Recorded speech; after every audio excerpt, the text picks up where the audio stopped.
KaraokeBooks. Frankenstein, or the Modern Prometheus. Mary Shelley. Audiobook. Chapter 21. I was soon introduced into the presence of the magistrate, an old benevolent man with calm and mild manners. He looked upon me, however, with some degree of severity, and then, turning towards my conductors, he asked who appeared as witnesses on this occasion. About half a dozen men came forward, and, one being selected by the magistrate, he deposed that he had been out fishing the night before with his son and brother-in-law, Daniel Nugent, when, about 10 o'clock, they observed a strong northerly blast rising, and they accordingly put in for port. It was a very dark night, as the moon had not yet risen. They did not land at the harbor, but, as they had been accustomed, at a creek about 2 miles below. He walked on first, carrying a part of the fishing tackle, and his companions followed him at some distance. As he was proceeding along the sands, he struck his foot against something and fell at his length on the ground. His companions came up to assist him, and by the light of their lantern they found that he had fallen on the body of a man, who was to all appearance dead. Their first supposition was that it was the corpse of some person who had been drowned and was thrown on shore by the waves, but on examination they found that the clothes were not wet and even that the body was not then cold. They instantly carried it to the cottage of an old woman near the spot and endeavored, but in vain, to restore it to life. It appeared to be a handsome young man, about 25 years of age. He had apparently been strangled, for there was no sign of any violence except the black mark of fingers on his neck. The first part of this deposition did not in the least interest me, but when the mark of the fingers was mentioned I remembered the murder of my brother and felt myself extremely agitated. My limbs trembled and a mist came over my eyes, which obliged me to lean on a chair for support. The magistrate observed me with a keen eye and of course drew an unfavorable augury from my manner. The son confirmed his father's account, but when Daniel Nugent was called he swore positively that just before the fall of his companion, he saw a boat, with a single man in it, at a short distance from the shore.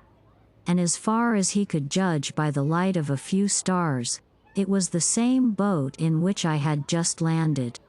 A woman deposed that she lived near the beach and was standing at the door of her cottage, waiting for the return of the fisherman, about an hour before she heard of the discovery of the body, when she saw a boat with only one man in it push off from that part of the shore where the corpse was afterwards found. Another woman confirmed the account of the fisherman having brought the body into her house. It was not cold. They put it into a bed and rubbed it, and Daniel went to the town for an apothecary, but life was quite gone. Several other men were examined concerning my landing, and they agreed that, with the strong north wind that had arisen during the night, it was very probable that I had beaten about for many hours and had been obliged to return nearly to the same spot from which I had departed. Besides, they observed that it appeared that I had brought the body from another place, and it was likely that as I did not appear to know the shore, I might have put into the harbor ignorant of the distance of the town from the place where I had deposited the corpse.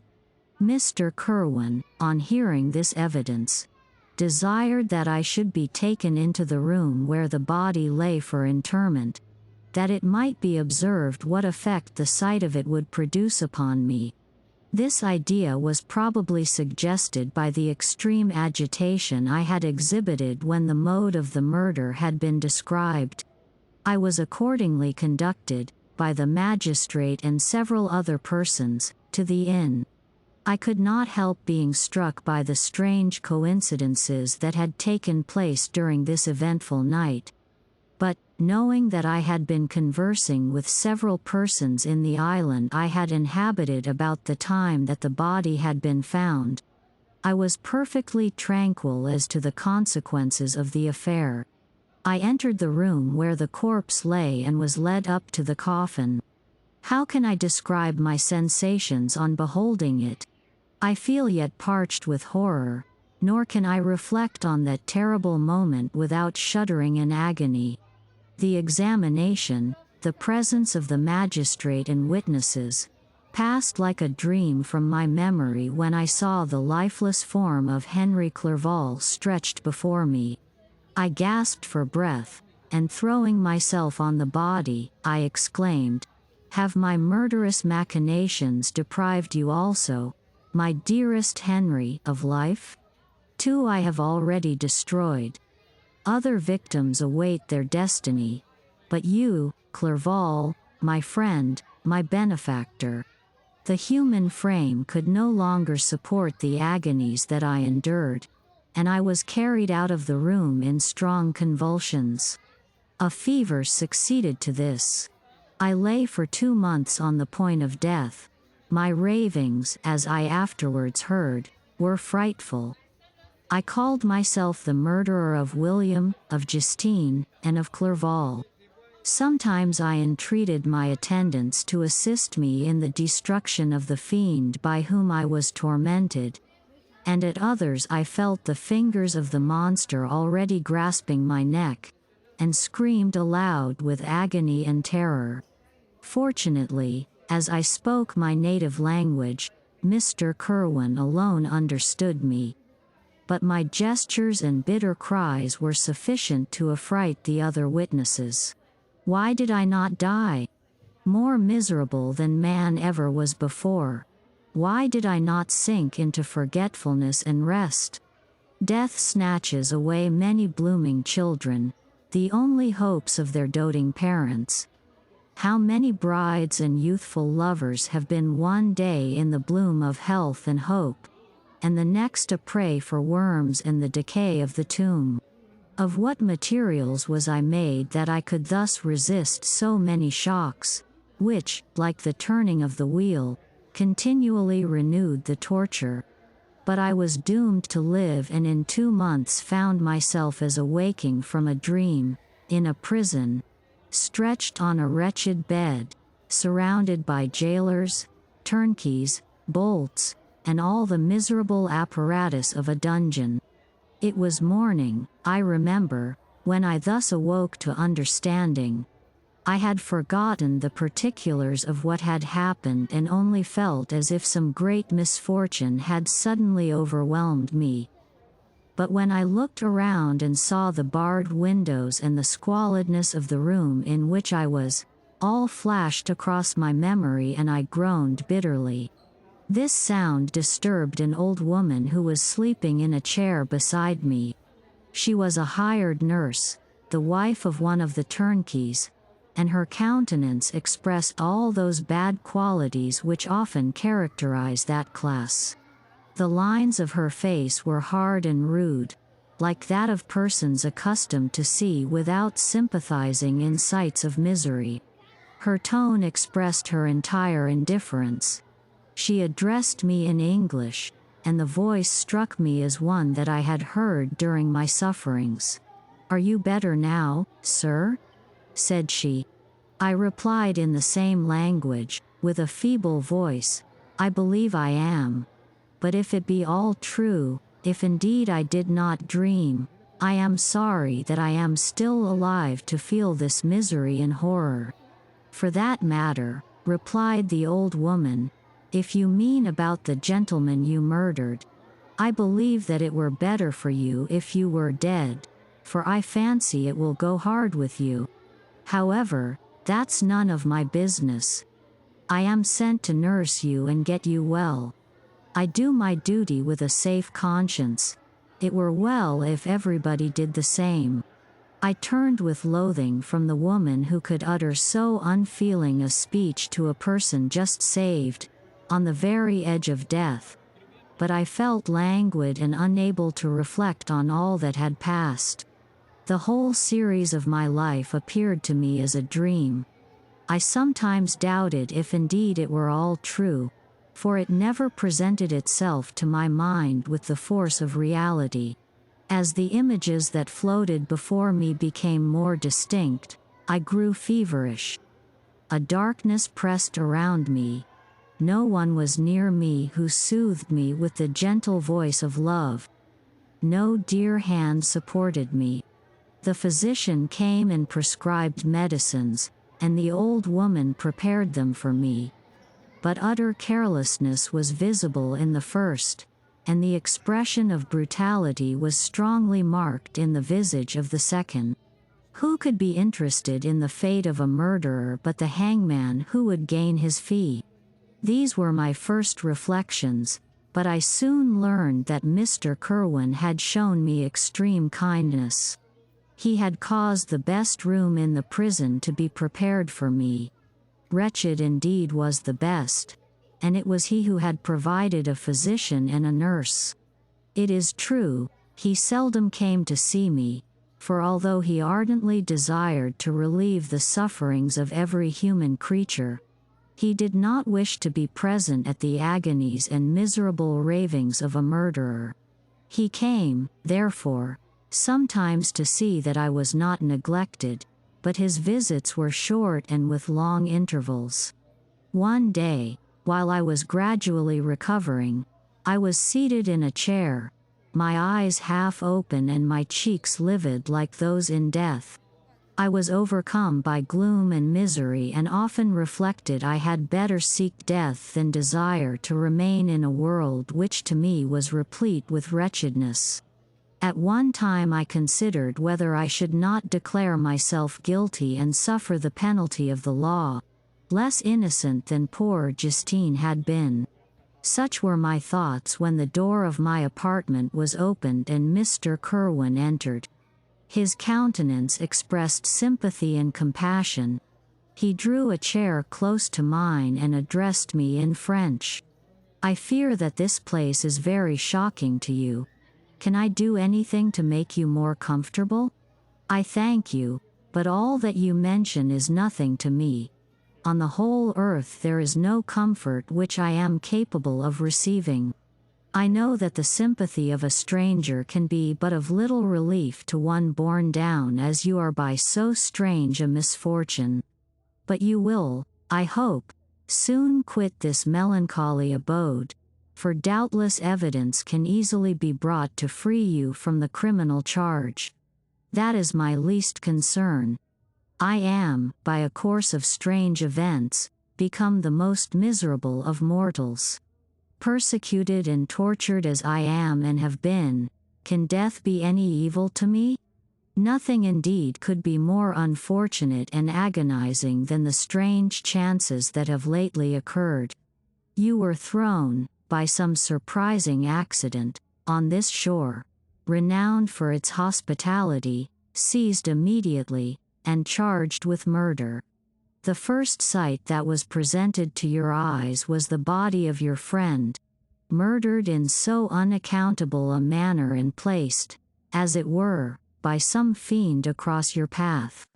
As Mr. Kerwin said this, notwithstanding the agitation I endured on this retrospect of my sufferings, I also felt considerable surprise at the knowledge he seemed to possess concerning me. I suppose some astonishment was exhibited in my countenance, for Mr. Kerwin hastened to say, "Immediately upon your being taken ill, all the papers that were on your person were brought me, and I examined them that I might discover some trace by which I could send to your relations an account of your misfortune and illness. I found several letters, and, among others, one which I discovered from its commencement to be from your father. I instantly wrote to Geneva. Nearly 2 months have elapsed since the departure of my letter. But you are ill. Even now you tremble. You are unfit for agitation of any kind. This suspense is 1,000 times worse than the most horrible event. Tell me what new scene of death has been acted, and whose murder I am now to lament. Your family is perfectly well, said Mr. Kerwin with gentleness. And someone, a friend, is come to visit you. I know not by what chain of thought the idea presented itself, but it instantly darted into my mind that the murderer had come to mock at my misery and taunt me with the death of Clerval, as a new incitement for me to comply with his hellish desires. I put my hand before my eyes, and cried out in agony, "Oh! Take him away! I cannot see him. For God's sake, do not let him enter." Mr. Kerwin regarded me with a troubled countenance. He could not help regarding my exclamation as a presumption of my guilt and said in rather a severe tone, "I should have thought, young man, that the presence of your father would have been welcome instead of inspiring such violent repugnance." "My father!" cried I, while every feature and every muscle was relaxed from anguish to pleasure. "Is my father indeed come? How kind, how very kind! But where is he? Why does he not hasten to me?" My change of manner surprised and pleased the magistrate. Perhaps he thought that my former exclamation was a momentary return of delirium, and now he instantly resumed his former benevolence. He rose and quitted the room with my nurse, and in a moment my father entered it. Nothing, at this moment, could have given me greater pleasure than the arrival of my father. I stretched out my hand to him and cried, "Are you then safe, and Elizabeth, and Ernest?"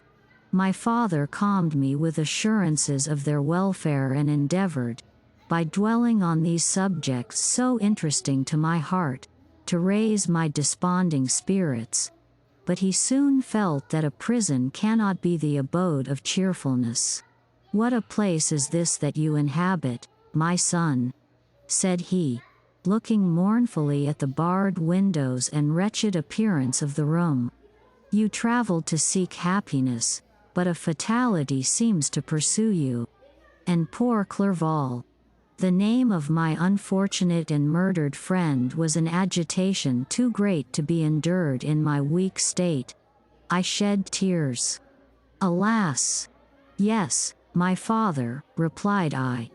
"Some destiny of the most horrible kind hangs over me, and I must live to fulfill it, or surely I should have died on the coffin of Henry."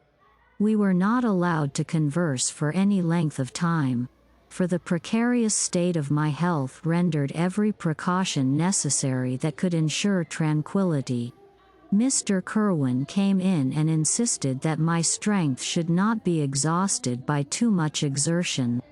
But the appearance of my father was to me like that of my good angel, and I gradually recovered my health. As my sickness quitted me, I was absorbed by a gloomy and black melancholy that nothing could dissipate.